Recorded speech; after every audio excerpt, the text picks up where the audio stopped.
So no witty intro this time. I've got nothing. Flat out, I don't even know what the hell to say about this game.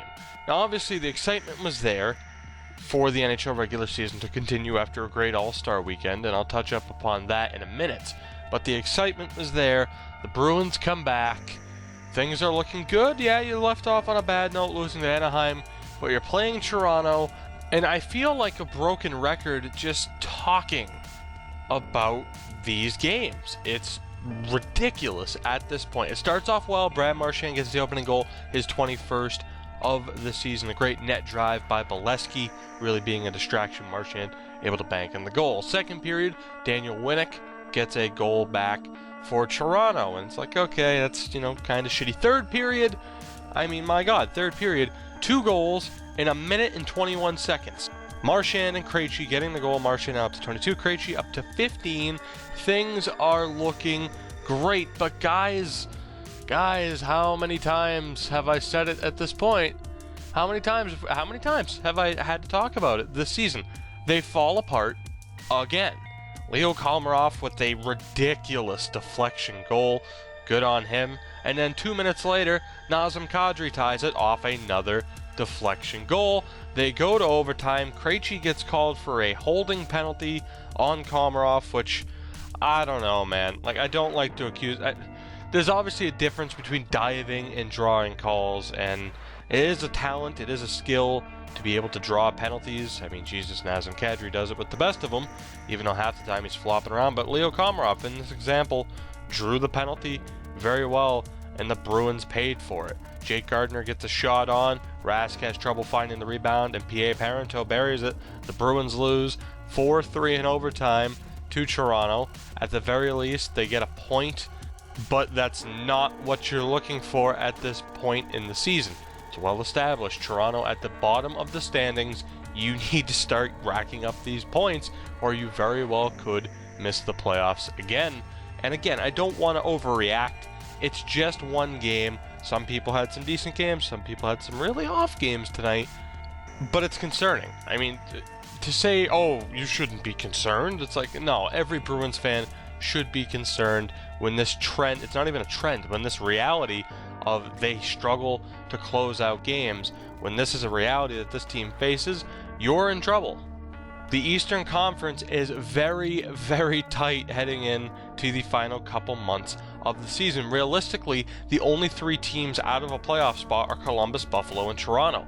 Everyone else is within 5 points of a wild card spot at least. Ottawa, Montreal, Philly all at 52 points. Pittsburgh in the second spot at 57. I'm not sure if that's been updated yet. I'm pretty sure it has after Pittsburgh fucking won a barn burner against Ottawa. Point being, and it's the same old story again. Certain players underperformed in crunch time. They threw away a lead. A lot of people, too, I want to talk about this before talking about the All-Star game. Malcolm Subban obviously on the bench. Gus still hurt. Accelerated heart rate, the reason why he left the game last week.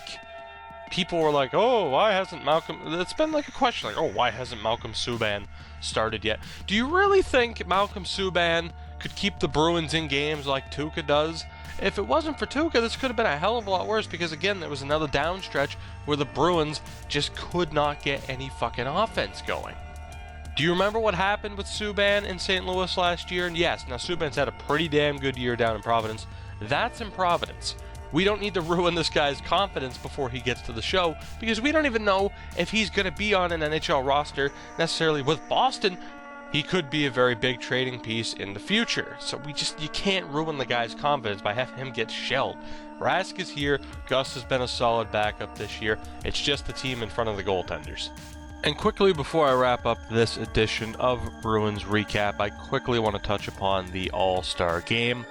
Prior to the All-Star Game, I obviously put out 2 videos talking about the All-Star Game setup in general, and of course, John Scott. And while it's not unanimous, I think most people are leaning towards the fact that this is one of the better All-Star games in history, if not the best ever.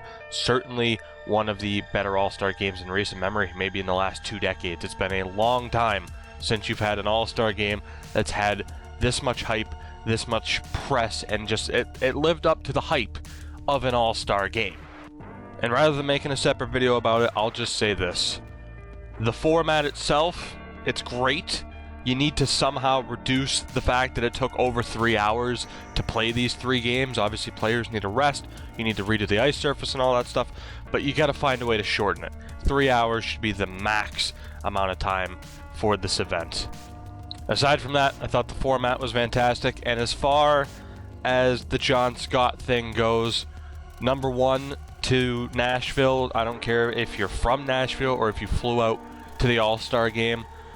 Just fucking bravo for the job you did, the atmosphere that you created, particularly, of course, surrounded around John Scott and booing Patrick Kane.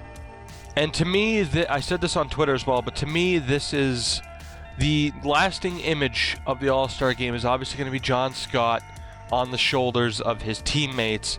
And to me, that is the perfect way to end the enforcer era.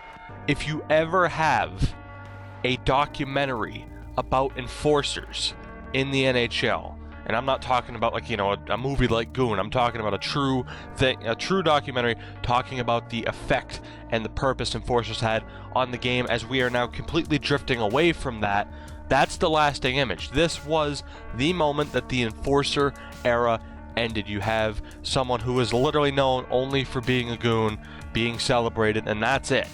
As the NHL continues to drift away from the idea of enforcers, from the idea of having a fourth line punch you in the face line, rather than, you know, doing what Tampa does, where they roll players who can still contribute offensively and still hold down a spot.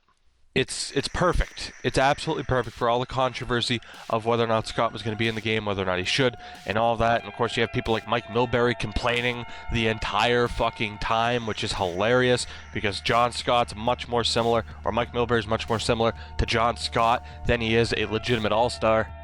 But again, it's just perfect. The atmosphere created, the way people have gotten behind John Scott, and just the way this went was just absolutely perfect. And in my opinion, it is the best All-Star game, the best All-Star weekend in history. So again, let me know down in the comments below what you thought of the Bruins game itself, and of course, what you thought of All-Star weekend.